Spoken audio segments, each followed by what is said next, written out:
Assalamualaikum warahmatullahi wabarakatuh. Halo semuanya, perkenalkan saya Imam Mustafa atau Kang Imam. Dan saya Muhammad Ainul. Kami dari Psikologi 19D Universitas Buana Perjuangan. Pada video kali ini kita akan berbincang mengenai agresi. Jadi agresi ini tuh merupakan salah satu bahasan yang ada pada mata kuliah psikososial yang diampu oleh Ibu Lania selaku dosen psikologi UPP Karawang. Kesempatan kali ini kita akan bersama Kang Ainul membahas mengenai agresi ya. Yuk kita simak videonya. Oke, karena kita membahas materi agresi, jadi kita harus tahu dulu nih apa sih agresi itu. Nah, buat yang belum tahu, mungkin Kang Ainul akan menyampaikan apa sih agresi itu. Ayo, Kang Ainul silakan. Oke, baik. Terima kasih ya Mas Imam Ya, atas waktunya. Senang sekali berjumpa dengan Mas Imam. ya mantap lah pokoknya. Berjumpa dengan senior. Agresi ya Mas Imam. Yang dimaksud agresi di sini saya mengambil dari beberapa referensi buku, yaitu dari Myers 1996. Dari buku itu di sini tertera bahwa perilaku agresi itu perilaku fisik atau lisan yang disengaja dengan maksud untuk menyakiti atau merugikan orang lain. Ini diambil dari buku Myers 1996. Kemudian ada lagi di sini dari Morfine mengatakan bahwa agresi adalah tingkah laku kekerasan secara fisik atau verbal terhadap orang lain atau objek lain. Oke. Itu diambil dari buku Kartono 2000. Kemudian ada lagi dari Myers. Di situ Myers mengemukakan bahwa adalah perilaku fisik atau lisan yang sengaja dengan maksud untuk menyakiti atau merugikan orang lain. Di situ ini diambil dari Beberapa ini ya pendapat referensi ya. dari beberapa pendapat ahli dari Suwarno tahun 2002.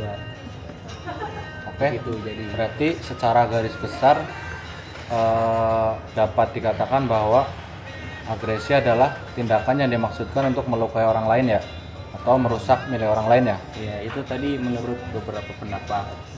Berarti agresi ini merupakan suatu perilaku yang bertujuan menyakiti orang lain, baik secara fisik maupun psikis ya, Kang Iya, Ainul. tepatnya kita mengacu pada fisik sama verbal sih. Oke. Berarti dapat disimpulkan ya bahwa agresi merupakan fenomena kompleks yang terdiri dari atas jumlah perilaku dari jenis contohnya ini. Apa sih contohnya agresi yang sering kita jumpai sehari-hari? Baik di kehidupan sosial kampus ya. Sebenarnya banyak sekali bang. Ya, contohnya nih yang biasa kita sehari-hari kita temui ya. Kadang hal-hal yang kita lakuin sehari-hari juga bisa termasuk agresi ya. Cuman Tapi kita kita mungkin kebanyakan nggak sadar ya. ya itu karena kita belum tahu. Ya itu. Kalau kita udah tahu mungkin kita akan tahu nih, oh ini agresi gitu loh ya. Next ke contohnya ya. Silakan Kak Ainul contohnya yang sehari-hari. Contoh kita bisa lihat contoh ya, tapi kita harus ketahui dulu nih bahwa agresi itu ada berapa sih gitu. Agresi itu ada dua. Agresi itu bisa berupa fisik dan bisa berupa verbal. Verbal ya. Nah, dua ya. yang fisik itu kayak gimana sih gitu.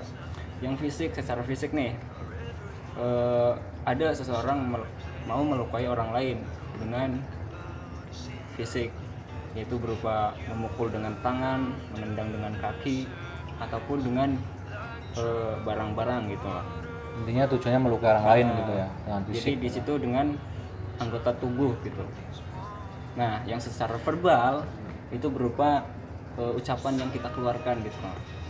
Ucapan yang menyakitkan si objek, si korban dari perilaku agresi itu menimbulkan sakit kayak gitu. Oke. Berarti perkataan yang menyakitkan lah intinya ya, seperti membuli dan lain-lain ya. Oke, itu contoh-contohnya ya teman-teman ya. Sekarang ke penyebab agresi. Kenapa sih orang-orang itu bisa melakukan tindakan agresi gitu loh? Jadi berdasarkan faktor penyebab agresi ini banyak teori agresi yang menyatakan sebab utama munculnya perilaku agresi ini adalah frustasi. Nah ini nih mas, Frustasi ini ya? yang saya nggak tahu nih. Kenapa jadi. frustasi itu bisa menimbulkan kayak gitu loh? Oh, ini kalau saya nggak pendapat sendiri ya, jadi dari yang sudah dijelaskan dari pelajaran di kampus bahwa perilaku agresi ini muncul karena terhalangnya seseorang dalam mencapai tujuan, kebutuhan, keinginan, harapan, dan tindakan tertentu. Menurut Fisher itu menyebutkan beberapa faktor yang menyebabkan perilaku agresi. Contohnya adalah amarah, terus ada faktor biologis, turunan seperti gen, otak, ataupun kimia darah. Terus ada kesenjangan generasi, ini juga bisa menyebabkan faktor agresi. Terus ada juga lingkungan, kemiskinan, anomitas, dan suhu udara yang panas. Kemiskinan itu bisa menyebabkan agresi ketika kita membutuhkan uang tapi kita tidak memiliki, kita bisa menyerang orang lain, itu salah satu tekanan yang menyebabkan agresi. Jadi dengan posisi kita terpojok bisa saja kita melakukan Tindakan-tindakan agresi. seperti itu. Tapi tepatnya ketika kita sudah sampai frustasi. Ini udah ada penyebabnya. Sekarang kita ke dampak dari agresi. Jika dampak ini tuh terjadi pada usia anak-anak yang menimpa, maka agresif dalam jangka waktu lama akan mengakibatkan gangguan kepribadian seperti menarik diri atau perilaku self agresif. Itu dampaknya apa? Nah, itu biasanya akan membuat kita menjadi murung, kurang terbuka, Lebih menarik diri Iya, kayak gitu ya. kurang terbuka terhadap sosial gitu. Terus kemudian yang kedua akan timbul dendam bagi kedua belah pihak. Jadi yang baik yang menyerang ataupun yang diserang itu akan sama-sama menyimpan dendam gitu. Terutama Jadi yang kapanpun bisa kita menyerang luapkan balik, gitu. iya seperti Kita itu. serang siapa saja nih yang dulunya pernah melakukan Melukai kita gitu ya, menyerang kita. Lanjutnya adalah ketidakmampuan mempercayai orang lain, terutama kepada yang sudah pernah melakukan agresi. Oke ya, kita next lagi nih gitu. ini Mas Imam, setelah kita tahu agresi ini, kita tuh paham penyebabnya dan kita tahu bahwa agresi dapat menimbulkan dampak yang tidak baik. Kita juga harus tahu cara mengatasi sikap agresi ini loh. Nah, gimana sih cara mengatasi sikap agresi yang sering muncul, yang sering kita temui di lingkungan kita? Kebanyakan di keseharian kita juga banyak, Mas. Nah, itu gimana tuh? Oke. Yang pertama itu ada pengamatan tingkah laku yang baik. Jadi budaya ataupun pendidikan ataupun tontonan yang selalu menampilkan perilaku agresi cenderung akan membuat seseorang mengimitasi perilaku tersebut. Jadi ketika kita sering melihat agresi, kita jadi Terbawa gitu. iya, jadi kita tuh suasana. terbiasa gitu. Jadi ketika kita melakukan agresi itu itu hal yang Itu biasa langsung gitu masuk loh. ke bawah sadar kita ya. Ya hampir seperti itulah. Tapi jelas mempengaruhi gitu. Yang kedua itu ada hukuman ya.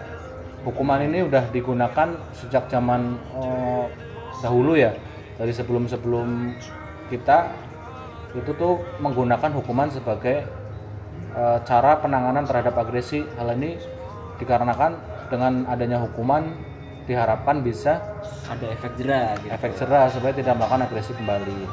Contohnya seperti orang memperkosa, orang melakukan pembunuhan, itu akan dihukum di penjara supaya efeknya adalah supaya dia jerah. Jadi yang lebih tepatnya kita menghukum dengan hukuman yang bisa Membuat jerah. Kalau bisa sih yang sejelas dan efektif mungkin lah gitu. Terus yang ketiga ada katarsis ya. Nah ini nih yang saya nggak paham Mas.